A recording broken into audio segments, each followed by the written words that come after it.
Subscribe करिए rising Uttar Pradesh को और दबाइए इस बेल आइकन को ताकि आप पाए यूपी की न्यूज अपने मोबाइल पर सबसे पहले।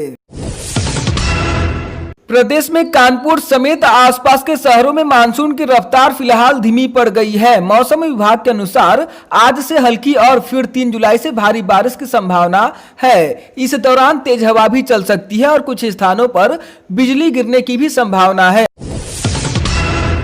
प्रदेश में बीते 24 घंटों के दौरान कोरोना वायरस संक्रमित 25 लोगों की मौत हो गई है। वहीं संक्रमण के 672 नए मामले सामने आए। प्रदेश के चिकित्सा एवं स्वास्थ्य विभाग के अपर मुख्य सचिव अमित मोहन प्रसाद ने बताया कि पिछले 24 घंटे के दौरान प्रदेश में कोरोना वायरस संक्रमित 25 और लोगों की मौत हो गई। इसके साथ ही मरने वालों का आंकड़ा बढ़कर 697 हो गया है।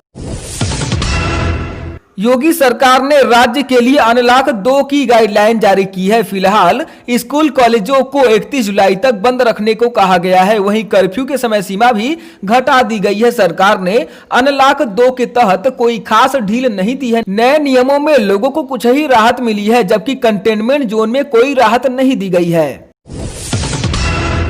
राज्य सरकार ने कहा कि 15 जुलाई से ट्रेनिंग संस्थान खुल सकेंगे, लेकिन उन्हें कोरोना वायरस के बचाव के लिए बनाए गए नियमों का पालन करना जरूरी होगा। अधिकारियों ने बताया कि केंद्र और राज्य सरकार के ट्रेनिंग संस्थान 15 जुलाई से खुल सकेंगे। वहां सोशल डिस्टेंसिंग के नियमों का पालन जरूरी होगा। सभी को मास्क पहनना, सैनिटाइजेशन करने जैसे नियमों का पालन करना होगा। नई गाइडलाइन के मुताबिक cinema hall, metro, swimming pool, entertainment park, theatre, assembly hall और ऑडिटोरियम अभी बंद रहेंगे। 31 जुलाई तक अनलॉक 2 लागू रहेगा। इन सभी को खोलने को लेकर 31 जुलाई को फैसला किया जाएगा। नई गाइडलाइन में नाइट कर्फ्यू की अवधि 1 घंटे कम कर दी गई है। अब रात में 10 बजे से लेकर सुबह 5 बजे तक नाइट कर्फ्यू लागू होगा। इस समय किसी भी व्यक्ति के घर के बाहर निकलने पर पाबंदी होगी। सिर्फ इमरजेंसी में ही बाहर निकल सकेंगे। कोरोना वैश्विक संकट के बीच मुख्यमंत्री योगी आदित्यनाथ ने बुंदेलखंड में 2185 करोड़ की 12 ग्रामीण पाइप पेयजल परियोजनाओं के निर्माण कार्यों की शुरुआत की। झांसी के मुराटा गांव में सीएम योगी ने केंद्रीय जल शक्ति मंत्री गजेंद्र सिंह शेखावत व यूपी के मंत्री महेंद्र सिंह के साथ भूमि पूजन किया। इस जल जीवन मिशन की शुरुआत झांसी, महोबा, ललितपुर से हो रही है। पहले चरण में बुंदेलखंड के 7 जिले झांसी, महोबा, ललितपुर, जालौन, हमीरपुर, बांदा और चित्रकूट में पाइपलाइन बिछाई जानी है। इससे करीब 67 लाख आबादी को लाभ मिलेगा। 4 चरणों परियोजनाएं पूरी होंगी, जिसकी कुल लागत 10,131 करोड़ रुपए होगी।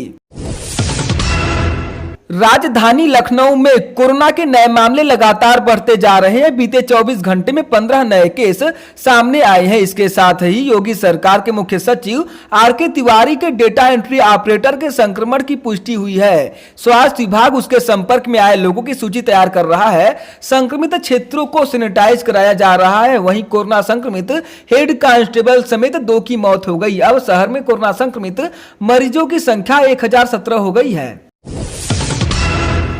अयोध्या जिले में स्थित नरेंद्र देव कृषि एवं प्रौद्योगिकी विश्वविद्यालय फैजाबाद के पूर्व कुलपति समेत 4 लोगों के खिलाफ जालसाजी, धोखाधड़ी और भ्रष्टाचार के तहत मामला दर्ज किया गया है। तत्कालीन कुलपति बीबी सिंह के अलावा वरिष्ठ लिपिक ओम प्रकाश गौड़, विषय वस्तु विशेषज्ञ फसल सुरक्षा डॉक्टर प्रमोद कुमार, वस्तु विशेषज्ञ सुरक्षा विनोद कुमार सिंह के खिलाफ भी केस दर्ज किया गया है। विश्वविद्यालय में वर्ष 2001 और 2003 में ट्रेनिंग एसोसिएट के पद पर हुई भर्तियों के मामले में विजिलेंस ने जांच की थी। जांच में सामने आया था कि चयन समिति ने अभिलेखों में हेराफेरी कर फर्जी दस्तावेजों के जरिए फर्जी चयन सूची जारी कर नियुक्ति की थी।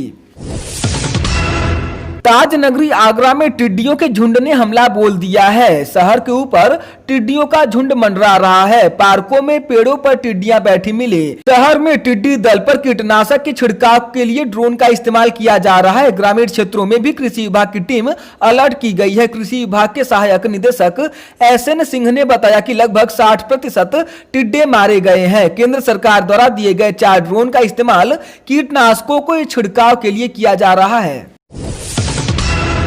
प्रतापगढ़ जिले के फतनपुर थाना क्षेत्र स्थित एक पेट्रोल पर बदमाशों ने एटीएम लूटने का प्रयास किया, जिसका पंप कर्मी ने विरोध किया तो बदमाशों ने उस पर फायरिंग कर दी। वहीं छिपने का प्रयास कर रहे पेट्रोल पंप मालिक के बेटे को भी बदमाशों ने गोली मारकर घायल कर दिया। भागते समय एक अन्य ने भी रोकने का प्रयास किया तो उस पर भी फायरिंग की गई।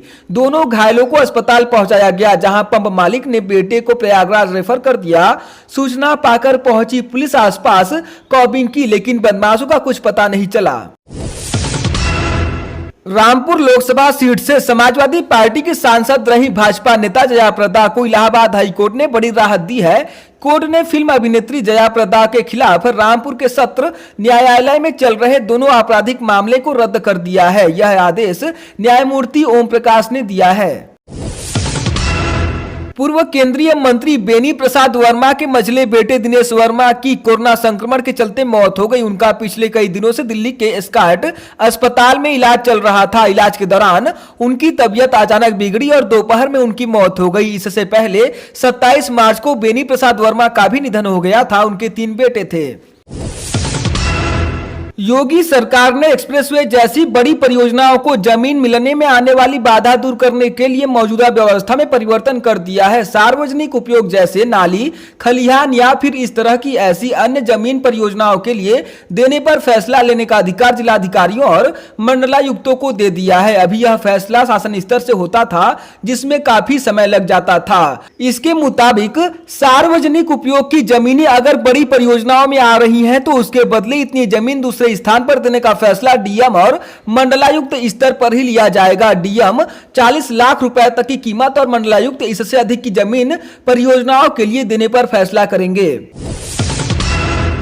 उन्नाव में पुलिस ने आखिरकार पत्रकार शुभम मणि त्रिपाठी की हत्या की मुख्य आरोपी महिला भूमाफिया को गिरफ्तार कर लिया है। घटना की मुख्य आरोपी दिव्या अवस्थी को पति कन्हैया अवस्थी के साथ गिरफ्तार किया गया है। इसके अलावा 4 अन्य आरोपितों को भी गिरफ्तार किया गया है। इस तरह अभी तक 2 शूटरों समेत कुल 9 आरोपितों को गिरफ्तार किया जा चुका है। करीब 3 आरोपी अभी तक फरार चल रहे हैं।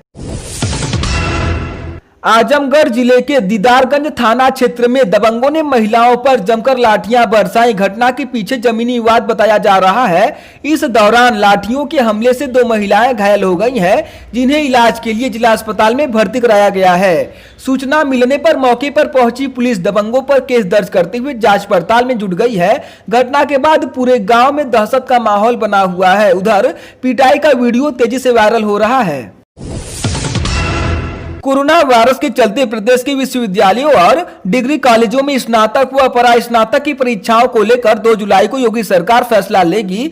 उच्च शिक्षा विभाग द्वारा चौधरी चरण सिंह विश्वविद्यालय मेरठ के कुलपति प्रोफेसर NK तनेजा की अध्यक्षता में गठित कमेटी ने परीक्षाओं संबंधित अपनी रिपोर्ट सरकार को सौंप दी है।